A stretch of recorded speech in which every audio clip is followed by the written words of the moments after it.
बुढ़ार नगर पंचायत के घनी आबादी वाले से सटा हुआ केमिकल फैक्ट्री है जो आज कई साल से लोगों को बीमारी देने का काम कर रहा है। कई गरीब लोग तो फैक्ट्री के चिमनी से निकलने वाले जहरीला धुआं का शिकार हो गए, वही कुछ लोग केमिकल मिला हुआ पानी पीकर परलोक सिधार गए।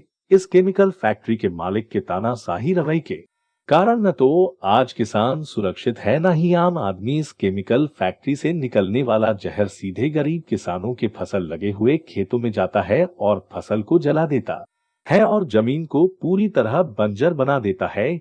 यहाँ तक देखा गया है कि हरा भरा पेड़ तक जल गया। आज वहां पर खेती करने वाले गरीब किसान, जिनके जीवन यापन करने का मात्र साधन खेती है, उन गरीब किसानों के फसल को इस केमिकल फैक्ट्री से निकलने वाले जहरीला एसिड से फसल को जला दिया जाता है और किसाने आपत्ति करने पर उनको डरा धमका कर शांत करा दिया जाता है। वहां पर खेती करने वाले किसानों ने बताया कि पशु पक्षियों को इस जगह का पानी पीकर मरते हुए हमने देखा है। इस जहर उगलने वाले केमिकल फैक्ट्री मालिक द्वारा किए गए ऐसे कई कारनामे हैं। कुछ समय पहले इसके द्वारा करोड़ की शासकीय भूमि पर अवैध रूप से अधिग्रहण कर फाउंड्री बना लिया गया था।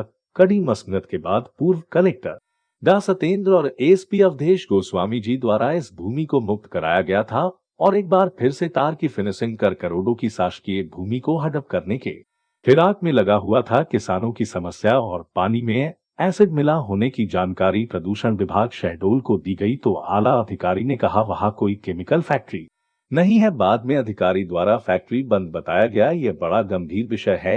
एक जवाबदार अधिकारी को यह जानकारी नहीं है कि बुढ़ार नगर में बना हुआ केमिकल फैक्ट्री जो रोज बिस उगल रहा है चालू है कि बंद। इसका मतलब साफ है कि अधिकारी द्वारा कभी भी क्षेत्र का भ्रमण नहीं किया जाता है और जो निचले तबके के कर्मचारी क्षेत्र का दौरा करते भी होंगे तो स्वार्थीय प्रभाव के चलत भ्रमक जानकारी दे दिया जाता। क्या जिले बैठे उच्च अधिकारियों के आंखों में भी प्रदूषण विभाग शहडोल के द्वारा धूल झोंका जा रहा है। महज चंद रुपयों के खातिर आज गरीब किसानों के मुंह से रोटी छीना जा रहा है। एक तरफ भारत सरकार हो चाहे प्रदेश सरकार किसानों के उत्पादन और गरीबों के लिए निरंतर प्रयासरत। रामायण की वह चौपाई आज सत्य प्रतीत होता दिखाई दे रहा है। समृद्ध को नहीं दोष गोसाई जमीन में बोर कराकर उनमें एसिड डालने का काम भी किया जाता है। केमिकल फैक्ट्री से प्रभावित किसानों ने जिला प्रशासन से अपनी फसल और इस विषैले केमिकल से जान माल की हिफाजत के लिए गुहार लगाई। राजनीति न्यूज इंडिया शहडोल से नारायण शर्मा की रिपोर्ट। क्या नाम है आपका? श्यामवती केवट। हाँ, क्या ये केमिकल जो है आप कह रहे हैं कि कहाँ बह के जाता है? ये बहाता है भैया, ये नाली किनारे किनारे खेत के साइड से। तो उसका पजरन है जो एकदम तेला तेला जैसा खेत में आ जाता है। खेत में आ जाता है। खेत में आने के बाद वो सूख जाता है, अंदर चला जाता है। तो फिर ये जो रोप लगाते हैं तो नीचे से जड़ सुखा जाता है, लाल हो जाता है, एकदम भुंजा के सो जाता है। तो माने फसल मार खा रहा है? हाँ, फसल मार खा रहा है। इसीलिए हम बोलते हैं, कल अगले साल से बोले हैं। बोलते हैं कि भैया ये क्या बह रहा है, क्या नहीं, मतलब हमारे खेत साइड आ रहा है। बोलता हमको क्या पता क्या आता है। इधर नगर पालिका 10 एकड़ ज़मीन जो दिया है वो गिराता है, कचरा गिराता है, गंदगी आता है और क्या क्या आता है, हमको क्या पता। हम तो कुछ नहीं गिराते, हमारे जो धंधा करते हैं। मैं बोली कि भैया आप अपना व्यवस्था बना लीजिए, हम किसी की रोजी रोटी बंद नहीं कराना चाहते हैं। अपना पक्की मकान नाली बना लो, ढोला लगा लो। अच्छा। हमारा भी नुकसान ना हो, आपका भी नुकसान ना हो। तो बोलता हमारा कोई रिस्क नहीं, तो हमको क्या करना है, आप जो करना है करिए, जहाँ जाइए जाइए, अब क्या करें। और क्या कहता है, किसी से न कहिए?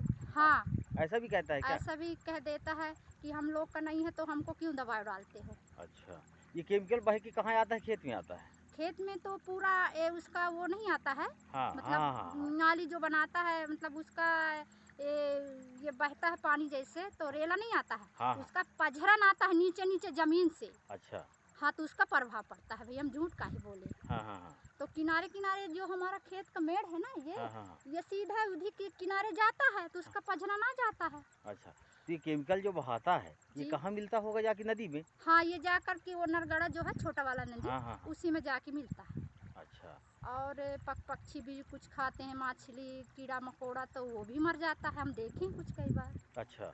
और ये पेड़ पौधा भी सूख रहा है। भाई आज तक तो कोई बरसात में पेड़ पौधा नहीं सूखा, आप ही देख लीजिए। लेकिन ये पेड़ पौधा काहे के लिए सूख गया, इसी के ना सूख गया कि नीचे में जड़ में जाता होगा, उसका प्रभाव पड़ता होगा। अच्छा, फसल मार खा जाता है? हाँ, फसल मार खा जाता है। मेरा उड़द बोया था, तिली बोया था, आधा 1 किलो, वो पूरा सूख गया।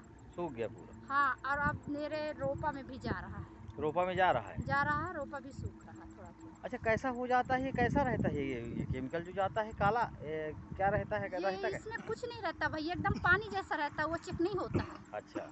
उसमें कोई वो नहीं, बदलाव नहीं रहता है कि मतलब नीला है, पीला पर है। कैसे जानते हैं फिर बाद में? फिर वो पानी जैसे जब चल जाता है ना, तो उसमें तेला तेला टाइप के हाँ, हाँ, आने लगता है। अच्छा। उससे हम समझ जाते हैं कि ये बह गया है।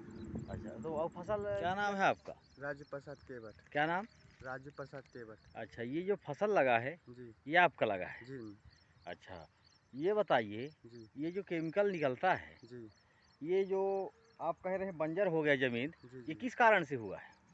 पता नहीं सर, एसिड बोलते हैं कि एसिड से होता है, और एसिड के चलते पूरा जो बंजर ज़मीन हो गया है। अच्छा, केमिकल जो बहाते हैं एसिड, अच्छा, उसी की तरह से पूरा ये हरा भरा था सर, यहाँ पूरा ये तिली उड़द बोया था, तो उसमें ख़त्म हो गया अच्छा, है। इसमें जी इसमें बोए थे आप जी ना? जी, वहाँ ये उड़द और वो तिली का फसल जो है वो जल लगा हुआ है। हुँ। तो क्या हो गया? ये पूरा जल गया सर, देखिए एक भी चारा नहीं है, कहीं भी नहीं दिख रहा तो है ये चारा। केमिकल कहाँ से आता है? केमिकल सर फैक्ट्री जो बहता है, पता नहीं कहाँ से निकालते हैं नाली, ये पूरा नाली बना हुआ है हुँ। केमिकल से, जड़ से। और बोल रहे हैं कि हमारा नहीं है, इसका है, इसका है। अब किसके साथ पास जाएं? नहीं, इससे आप बात किए हो कि ये केमिकल आ रहा है, इसको रोको? हम कई दफ़ा बात किए, सर कहता है कि होगा नहीं, हमारा नहीं आता है, हम ये कचरा वाला का आता है। हुँ। नहीं, तो ये केमिकल यहाँ से बह के कहाँ आता है सीधे? सीधे नलगढ़ा में मिलता है सर, जो पशु पानी पीते हैं, अगर नदी में चला जाता है तो जिसमें कीड़ा मकोड़ा सब ख़त्म हो जाते हैं। अच्छा, और ये जो है तो ये खेत में आ जाता है? जी जी, कैसे आ जाता है खेत में? अगर ऊपर नाली है सर, तो वहाँ नाली में पूरा पझर के यहाँ आ जाता है, ये पूरा देख लीजिए जल चुका है। अच्छा, ये आपका है ना? जी जी ये सब जला गया है? जी सर, ये पूरा जल चुका है। यहाँ रोपा लगाया था, रोपा पूरा ये लाल हो गया, देखो जल रहा है सब धीरे धीरे। हुँ। तो आप नहीं बोले हैं कि हम अधिकारी के पास जाएँगे? बोले हैं तो बोले हैं कि जिसको पास जाओ तो क्या कर सकते हैं हम, कहें हमारा नहीं आता है, हम कहें। नहीं, ये केमिकल कहाँ से, फैक्ट्री से आता है। जी तो ये बोले हो आप कि हम अधिकारी के पास जाएँगे। जी जी, तो क्या बोलता है कि हाँ केमिकल माने अधिकारी के पास जाओ, चाहे हाँ जहाँ जाना है। हाँ, जाओगा, क्या कहता है? जिसके पास जाना है जाओ, हम गरीब मने का कोई तुम्हारा सुनेगा नहीं। अच्छा, कितना फसल मार खा जाता है इसमें सर कम से कम 2-3 बोरा मार खा जाता है। फसल? हाँ, अच्छा, आपका जीने का साधन क्या है, ये खेती? ये खेती सर हमारा जीने के साथ में। अच्छा, और ये पूरा केमिकल यहीं से निकलता है? जी जी, और कहाँ, इसमें खेत में? खेत में सर नाली बना है, नाली से यहाँ पझर कर आता है, तो अगर यहाँ जितना हो गया पर साल, ये और खाली चला जाएगा, ये ज़मीन पूरा मेरा बंजर हो जाएगा। और ये पेड़ जो है ये या पेड़ भी सूख गया है, 4 पेड़ यहाँ था हरा भरा, वो भी पूरा सूख गए हैं। ये पेड़ भी सूख गया हाँ, है? ये नीम का पेड़ था, नीम भी सूख गया है। अच्छा, तो माने यहाँ पूरा